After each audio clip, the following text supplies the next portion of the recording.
Randy here at the GE Focus Forward Films event, joined by Caroline Libresco. She does the programming for the Sundance Film Festival. How has the process been? How is it working with Robert Redford? And you must be exhausted at this very moment as well. We are halfway through the 2013 Sundance Film Festival. I am pretty tired, but I'm still standing. And I run around all day introducing films, moderating Q&As, moderating panels, being a conduit for the filmmakers to the industry so they can help them sell their films.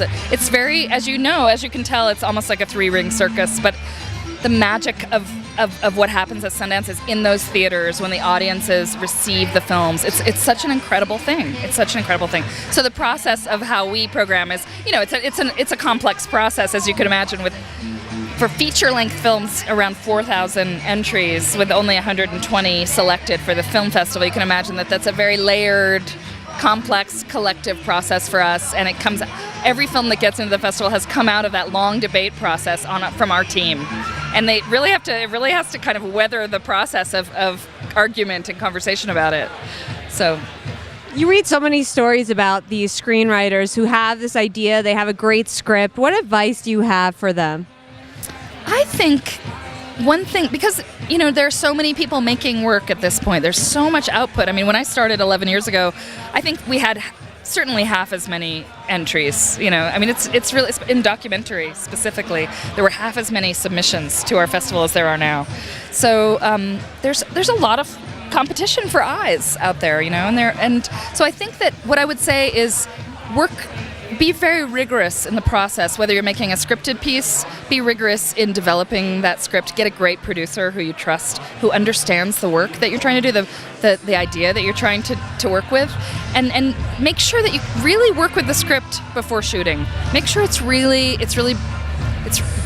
been through a rigorous process of development. What I see a lot of is people shooting too soon. With documentaries, I see a lot of people submitting to us before they've really finished the editorial process, which is more akin to the writing process in a scripted piece, but the editorial process is like writing for documentaries. And I see people submitting a little too early, like they really need to give themselves more time. There are no shortcuts in realizing ideas. If they're worth telling, there really aren't any shortcuts. What are you working on at this moment? Today, what am I going to right now? That's a great question. I'm going to introduce the world premiere of a film called Life According to Sam by Andrea Nix Fine and Sean Fine, who are Academy Award nominated documentary directors. They're in competition. This is the world premiere. It's an incredible film about, oh my God, it's thematically in line with these Sinalon films because it's about inventiveness and human need. It's about this incredible disease called progeria, in which kids age really in an accelerated fashion. So it centers around the amazing story of a 13-year-old boy named Sam who has progeria, and he